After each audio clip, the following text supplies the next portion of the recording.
Os muros brancos da casa de São Francisco de Assis, em Loures, delimitam o espaço, mas não restringem vidas. A porta está sempre aberta e assim quer manter a herança de ser uma casa de família, para a família e pelas famílias.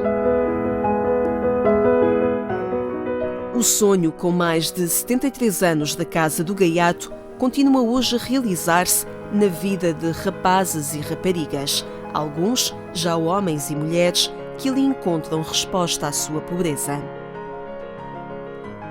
Uma pobreza de casa, de alimentos, de abraços e de afetos, e tantas vezes de um projeto de vida que fomente capacidades, que fomente vidas e que diga a cada pessoa que ali vive: tu és capaz.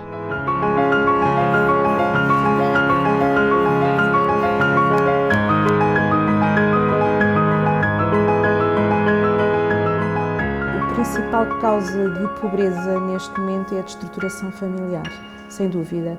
Maioritariamente as famílias monoparentais femininas que chegam a um determinado ponto pelas suas vidas, empregos precários, falta de apoio até de vizinhança, de laços entre pessoas que prestem apoio, perdem a sua capacidade parental, contentora, cuidadora, e depois as suas crianças jovens, muito agora na maioria jovens, essa é outra diferença. A pobreza nesse sentido da necessidade de chegar ao ponto da necessidade de acolher e nos substituirmos à família começa a surgir muito agora nos jovens.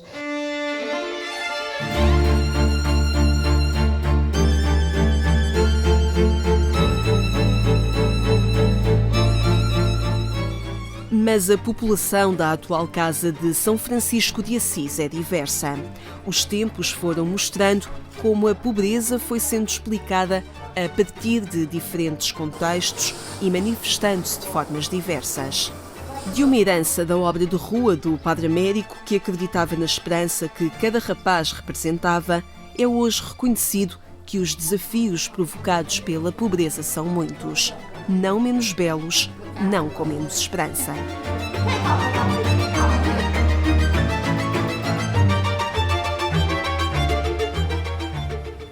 Hoje é dia de folga para Roberto Mendes. Não combinou ir ao cinema com um colega, nem um jogo de airsoft entre amigos, onde passa os dias de domingo com espingarda na mão e balas de borracha. As tarefas na residência autónoma estão também distribuídas. Por isso, hoje é mesmo dia de folga.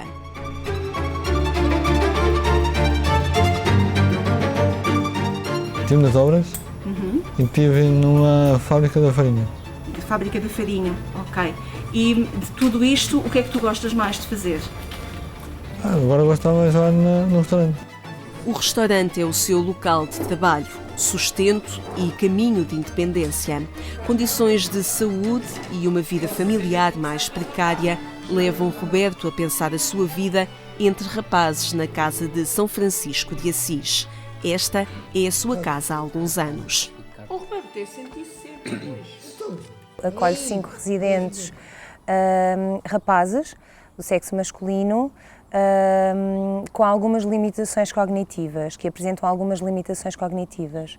Portanto, são jovens maiores de 18 anos e o objetivo é aqui potenciar ao máximo as suas capacidades, não é? As suas potencialidades e trabalhar a autonomia. O dia-a-dia da casa prende-se muito com a gestão doméstica, com o saber gerir uma casa, não é? Saber aprender a cozinhar, a tratar das roupas, a tratar, portanto, da casa em si, das limpezas, de uma boa organização, não é? Do seu próprio espaço pessoal. E pretende-se que estes jovens também aprendam aqui a estar em comunidade.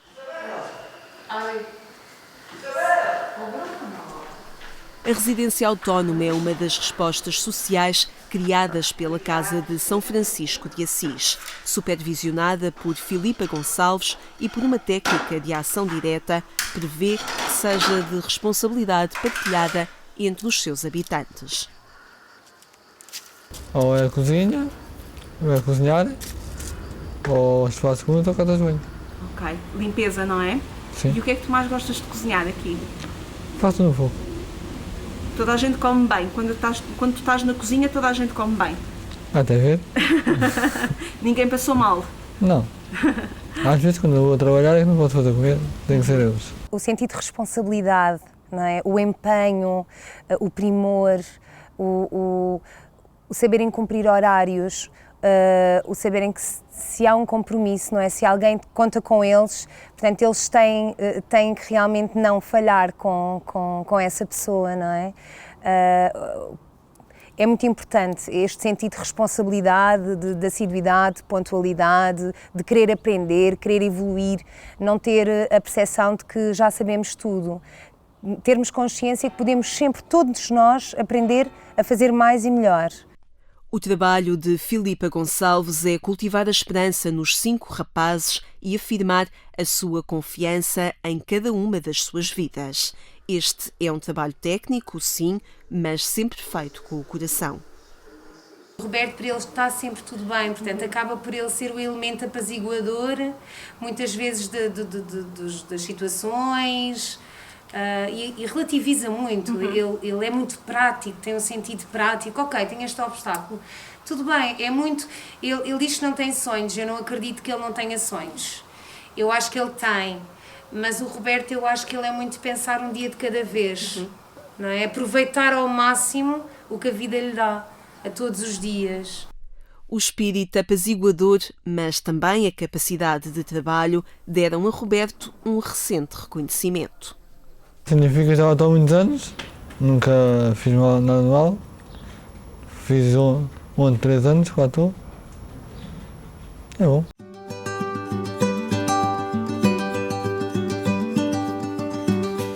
Filipa Gonçalves divide o seu coração com o acolhimento residencial, a resposta mais antiga da casa que acolhe crianças e jovens ao abrigo da Lei de Proteção de Crianças e Jovens em Perigo.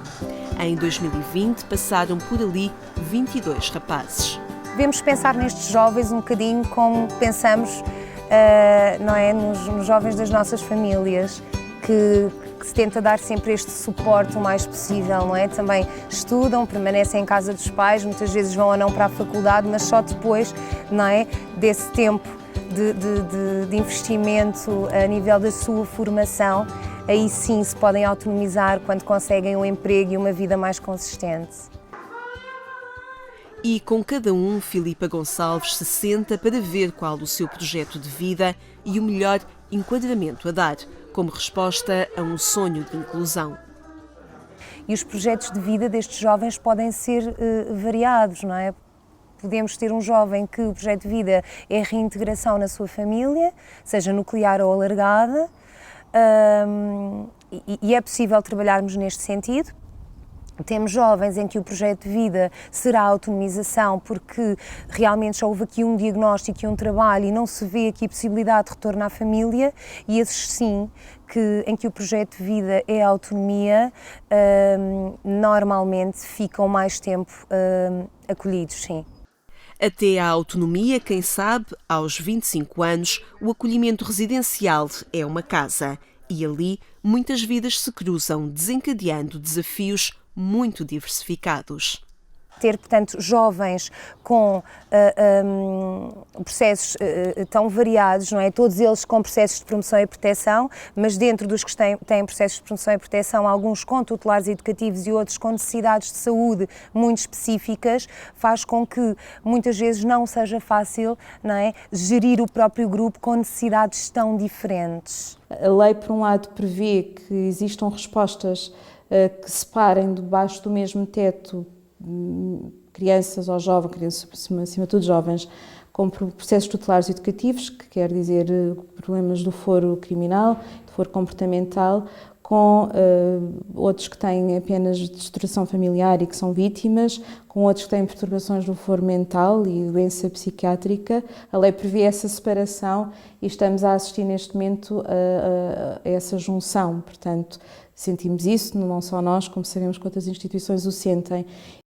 Esta é a consequência de ser uma casa com a porta sempre aberta. Uma espécie de obrigatoriedade, não gosto muito de usar esta palavra, mas faz parte da nossa identidade sermos isso, não é? Ou seja, qualquer situação que nos bate à porta de pobreza extrema, de carência extrema, é negarmos à nossa identidade e à nossa história, não nos interpelar para uma resposta, sim, e não darmos às vezes um passo arriscado. Todos os passos arriscados que demos, talvez com exceção da Casa Mundo, todos eles depois acabaram por vir a ser reconhecidos e apoiados. E desde que o projeto de refundação começou, as solicitações não cessam.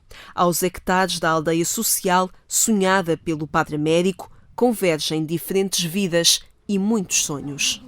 Relativamente àquilo que hoje nos chega como pedidos para as respostas na área da deficiência, por exemplo, do lar residencial, um dos fatores que nos faz priorizar nas listas de espera as pessoas a integrar é precisamente a ausência de retaguarda familiar e a situação socioeconómica mais desfavorecida. E isto é uma linha em absoluto contínuo com aquilo que são os princípios inspiradores da casa e que quisemos preservar. Depois o ser família também, o criar aqui, nesta quinta, aquele conceito que o Padre Américo tinha da aldeia social, uma aldeia onde ainda há uma vizinhança que se conhece e que se apoia mutuamente.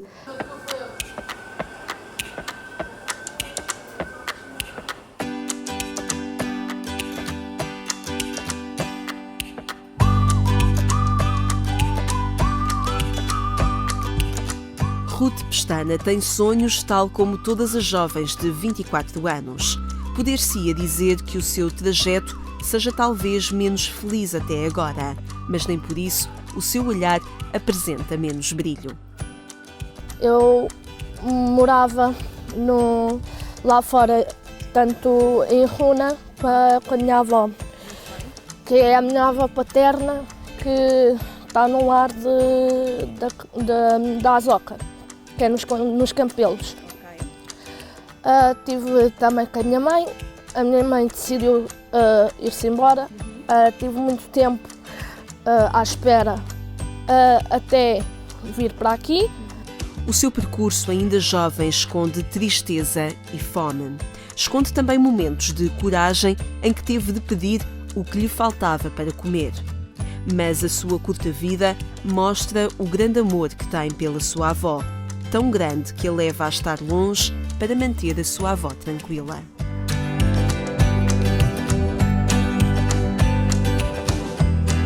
Se eu continuasse lá fora, a minha vida não era nada, porque lá fora está tudo muito caro.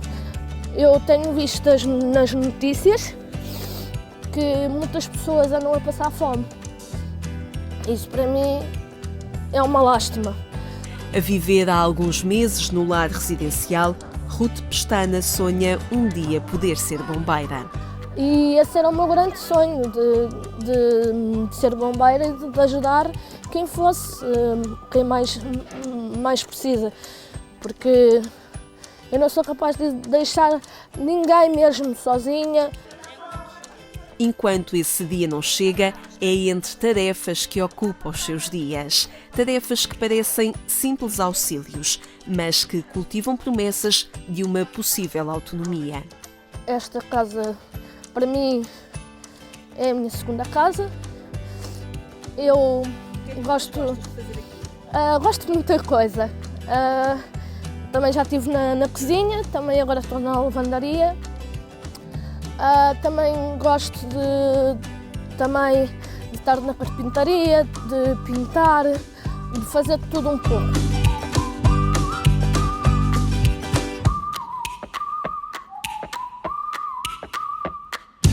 Nós estamos aqui a falar de utentes com maioritariamente um contexto social desfavorável. Ou seja, quando os utentes nos chegam, vêm de famílias ou contextos muito desorganizados. E aqui estamos a falar de uma resposta a longo prazo, ou seja, estamos a falar de utentes que terão que ter sempre o nosso acompanhamento. Há uns que precisam de um acompanhamento mais permanente e depois temos outros que precisam de um acompanhamento nosso mais pontual.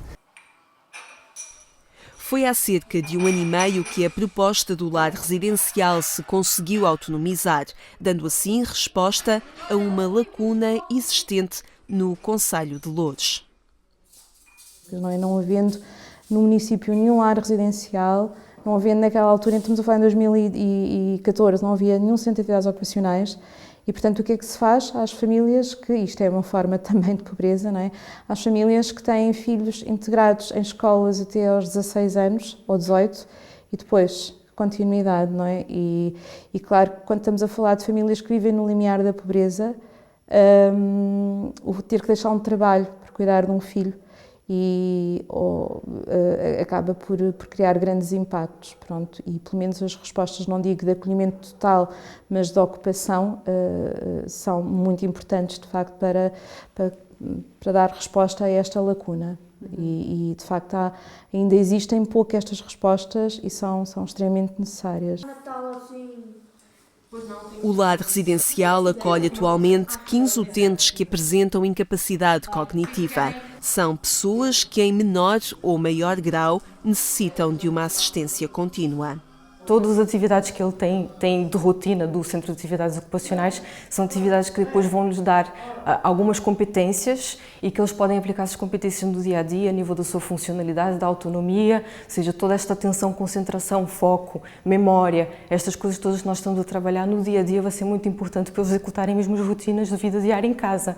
Ok, primeiro nós estamos a pôr a mesa para a hora do almoço ou para o jantar. Eu primeiro tenho que contar o número de pratos, de talheres, saber os lugares dos colegas onde estão sentados, montar esses espaços todos, ou seja, isso é só um exemplo, não é? Mas depois é tudo o que eles fazem, mesmo a autonomia na lavagem dos dentes, por exemplo, os passos todos das tarefas, são competências que nós estamos a trabalhar para lhes dar mais autonomia no dia a dia. O Centro de Atividades Ocupacionais é muito valorizado por todos. Posso dizer a todos eles, sem exceção, que todos eles têm competências para se envolver, para evoluir, para conseguir algo mais. Alguns deles têm objetivos pessoais. Não é fácil, às vezes, passar-lhes a mensagem de que tu poderás ser capaz de fazer isto, mas se calhar ainda aqui há muita coisa que se tem de trabalhar. Em cada história, em cada vida, há sonhos a estimular, mesmo que pareçam pequenos. Mesmo que pareçam menores, a visão de um olhar integrador entre tantas diferenças é o convite a uma sociedade melhor. Temos muitos pedidos de pessoas que cresceram com os seus pais, pessoas com deficiência, que cresceram com a sua família está a envelhecer, está a perder as capacidades e não aparece nada que as suporte. Então, efetivamente, estas realidades estão escondidas, sem dúvida.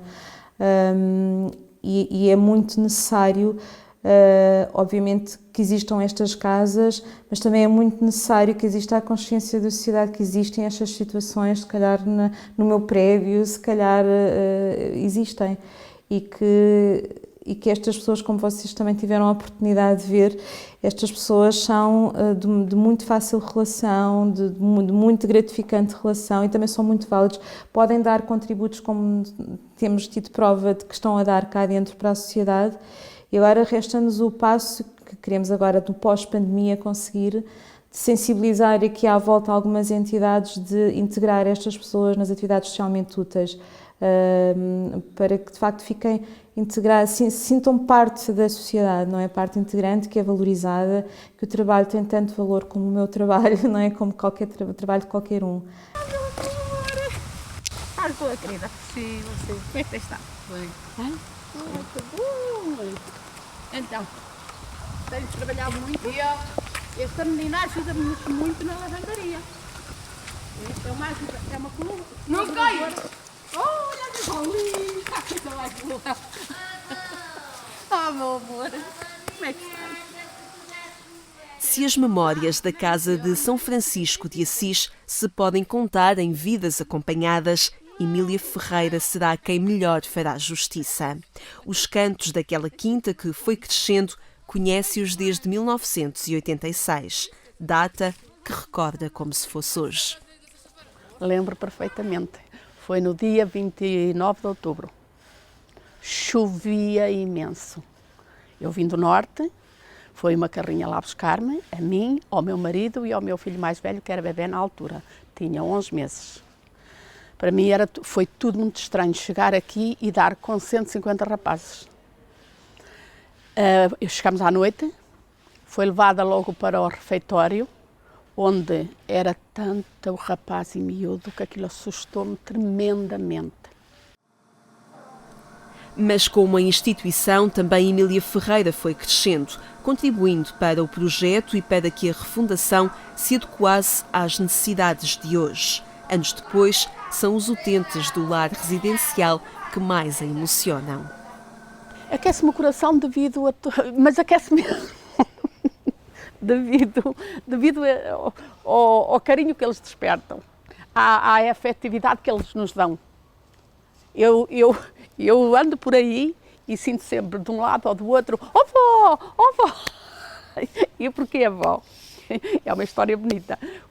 Logo que abriu, veio uma menina, que por acaso depois teve que ir para outra instituição, que tinha 18 anos, e que começou-me, como ela era novita, começou-me a chamar avó. Pronto, e aqui é assim, eles são todos, e se eu sou avó de uma, tenho que ser de todos. Portanto, todos me começaram a chamar avó. Eu tenho cá temos cá uma menina, que tem 1 ano a menos do que eu, e também sou avó dela. Porque eles vêm e vão a correr, se eu dou um beijo num, eu tenho que dar um beijo em todos. Porque eles necessitam muito afeto, mas dão muito afeto. Somos uma família. Isso é o fator primordial que a gente trabalha com eles, né? A gente ensina aqui como se fosse, né, os pais deles, a nossa preocupação, o nosso cuidado, né, o nosso zelo assim, com o bem-estar deles, que também faz parte do nosso trabalho. É tudo uma questão de querer o bem deles, então eles são a nossa família, assim. Quem poderá dizer que é tão pobre que não tem nada para dar, ou tão rico que não tem nada para receber?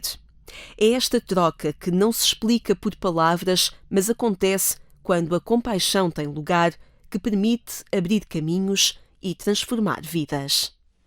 Estamos com mais dificuldades, efetivamente, na Casa Mundo, que apenas tivemos o apoio por parte da Plataforma de Apoio aos Refugiados para as famílias refugiadas, tivemos apoio em termos de bens das parcerias que temos com o Banco Alimentar, agora nenhum apoio relativamente às crianças acompanhadas de mãe que vêm dos PALO para tratamento médico e que ficarão cá para sempre, eventualmente, dada a gravidade da situação das crianças. E em relação a esta questão, é qualquer coisa que eu penso que ainda se enfia a cabeça na areia face a esse processo, apesar de haver imensos pedidos vindos dos hospitais, vindos das Comissões de Proteção de Crianças e Jovens, vindos até da Segurança Social, porque temos aqui uma menina acolhida doente com a mãe, que o pedido partiu da Segurança Social, mas depois reconhecer que isto é uma resposta que precisa de acompanhamento e nós não podemos contratar especificamente uma equipa para aquela resposta se não tivermos apoios. Mas é mantendo a porta aberta que o caminho se realiza. É quando se pergunta: o que posso fazer para te ajudar, que a pobreza começa a ser partilhada e a conversão acontece. Quando vejo relações entre eles, não é, que quero de crianças da casa-mãe com os da residência autónoma, as meninas da Casa Mundo com os da residência autónoma, com os do lar residencial e todo este mix de diversidade, de origens tão diferentes, às vezes damos conta, por exemplo, nos nossos campos de férias, que quando fazemos o campo com pessoas de diferentes respostas, um veio do Kurdistão, outro veio da Argélia não, da Libéria, os caminhos tão diversos, não é, que os juntaram e que os fizeram tão naturalmente família e tão naturalmente próximos e tão naturalmente iguais como somos todos. Pobres sempre haverá, enquanto a indiferença for mais forte. Pobres sempre serão, enquanto o seu grito não se ouvir. Pobres serão sempre pobres, enquanto a autossuficiência teimar a indicar eleitos e desprotegidos. Mas a Casa de São Francisco de Assis vive todos os dias a promessa da inclusão e da esperança em cada vida. Yes.